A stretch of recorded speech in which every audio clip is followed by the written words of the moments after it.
Okay, so if you're an ambitious person, I want you to listen up. You might be making a massive mistake, and weirdly enough, it has everything to do with that stack of books on your nightstand. Today, we're going to break down why just consuming endless information isn't the same thing as making real, tangible progress. Yeah, this one's a bit of a gut punch, isn't it? I mean, think about it. If you've devoured like 50 books this year, but when you look around, your life is pretty much exactly the same, then the problem isn't your ambition, it's your process. So what is really going on here? Well, we're falling for something called the knowledge illusion. And honestly, it's this super comfortable lie we tell ourselves about being productive, when in reality, we're just running in place. What's so fascinating is the psychology behind all this.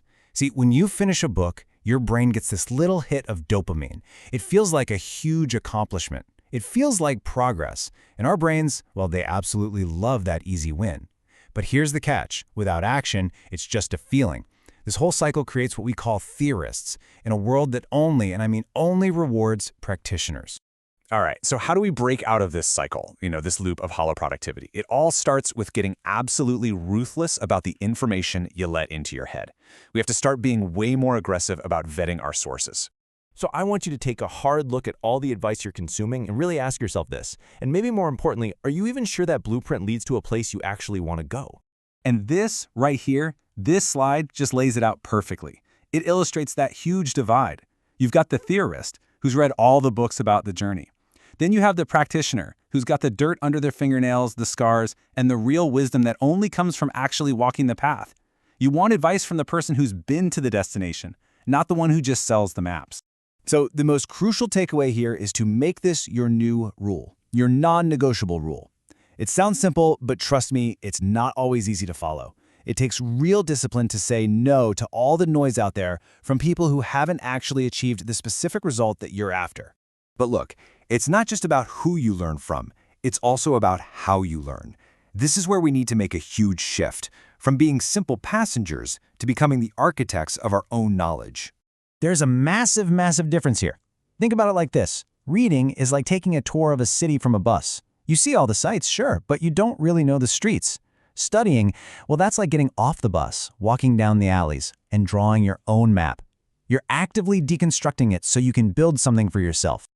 Okay, so you want a tangible workflow? Here it is, and let me tell you, this is a total game changer. Stop trying to absorb an entire book at once. Just pull out one single key lesson. Then, and this is crucial, you have to implement it within 48 hours. After that, teach it to someone else. That is how you turn information into real wisdom. And you know what's so cool? When you start vetting your sources and actively studying them like an architect, something incredible begins to happen. You start taking real, meaningful action. And that action is the only thing that builds the most valuable asset you have: genuine confidence. You know, we're all obsessed with these massive, overnight transformations. Forget all that. The real game is won in the small increments. Just focus on becoming 1% better, 1% more refined every single day. That's the kind of habit that, over time, compounds into truly remarkable results. Okay, pay attention, because this might just be the most important definition we cover today. We tend to think of confidence as this mystical quality you're either born with or not. But that's not true at all. It's not a feeling. It's an outcome. It is the direct, measurable result of keeping the promises you make to yourself when nobody else is watching. And these are the small, private moments that actually define you. Waking up on time, hitting that workout, sticking to your plan.